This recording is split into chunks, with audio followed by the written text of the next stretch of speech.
Take 5. 5 questions to authors and artists. With a common question, we get a personal perspective on what shapes their views.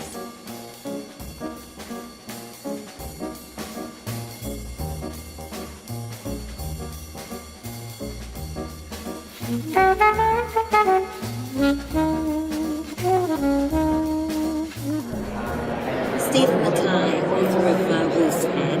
Thank you very much for joining us on Audiobook Radio. Thank you. So this slot, Take 5, we ask the same 5 questions. The first is, what inspired you to write? I've always wanted to write. I'm quite a creative person, so if I'm not writing, then I like to play the guitar, I write my own songs, sing every now and again. I like to be part of bands and things, so it's just creative. I just like to create things, and I've always loved writing, so I just thought I would give it a go when Kindle make it so easy to publish, so I thought I'd try it. And what about the book? Was there something you read that sort of prompted you to, just think, I could do that, or that's the story that's behind it? Not so much I could do that, but Bernard Cornwell's books definitely inspired me to try it, because I just love his books, especially the King Arthur ones. The Winter King's one of them. They just really inspired me to try something like that. So when I decided to write about Robin Hood, I thought I'll try and do what he did with King Arthur for Robin Hood. And so was it, when you say it inspired you, was it very much the content, like you say about the Arthurian legends and all this stuff, or was there something in the style? I think it's his style, because I've read other books about King Arthur and they're nothing like as good as his. It's just, he tries to keep things realistic, but at the same time there's a hint of magic in it. It's never made explicit in his books, but there's a hint of it, with Merlin and the Grail and so on. And so I thought I would try and do something similar. There's no magic in mine, but there was in the first draft that got taken out, but it's just the same kind of idea. We just wanted to do Robin Hood kind of the way he'd done King Arthur. Well, you got an audiobook for the debut novel, that's pretty magic to begin with. Yeah, that's true.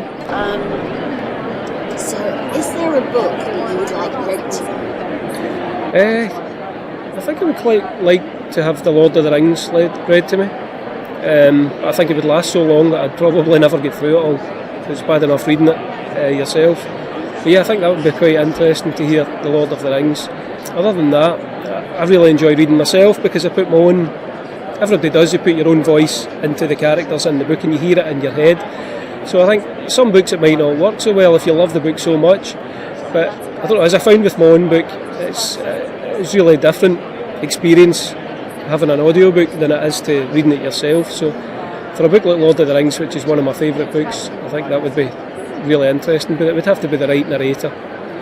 Serene McKellen probably. I think if you had somebody like Sam Gamgee reading it, it'd probably not be very good. But if Gandalf read it, it'd be worth listening to. No, I agree with you, that would be a treat. In fact, it's probably available. I was just going to ask though, do you think the fact that Lord of the Rings is like a movie and so many other things, that it's okay to almost read because you've given it, kind of, you've fleshed it out already? Do you know what I mean? I listened to The Hobbit as an audiobook and I thought it worked really well.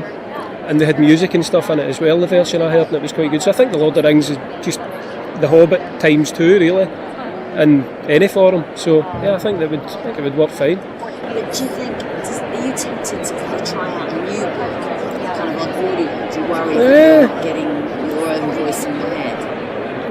No, not really. I'm a writer myself, so I think I've got the imagination there that I can do it for myself. Even when I'm reading somebody else's book, I can picture it all in my head. I would like to listen to more audiobooks that are non-fiction, but there don't seem to be that many out there. Are you sure? Not that I've seen any. I don't mean self-improvement. I mean like medieval history and things like that. I had listened to one of them, but I found it really boring. But that kind of thing. There was an Egyptian gods and goddesses audiobook for children that I listened to and I thought it was great. So I would be open to listening to something like that along those lines. That would be quite good, I think. Is there anything that you feel doesn't belong between the covers of your books? I don't think so, not that I can think of off the top of my head, because freedom of speech I think is quite important, because who says what's right and who says what's wrong? We all have our own opinions on everything. So I wouldn't like to tell somebody what they can listen to and what they can't. So I can't really think of anything. Certain types of violence maybe, but off the top of my head, I don't really think so. Some different strokes for different folks. Okay, so final question. In the days before print, would you have been a storyteller? Yes, definitely. As I say, I play the guitar and I like to sing, so if I'm not writing books, then I write songs. So I play the guitar and I sing my songs, so definitely I would have been a minstrel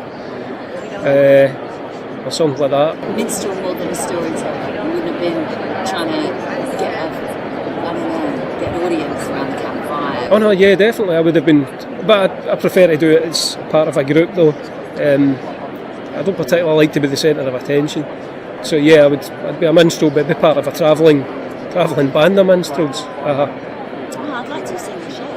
Yeah, so would I. I'd like to be part of the show. Aye. Thanks, Steve. Thank you.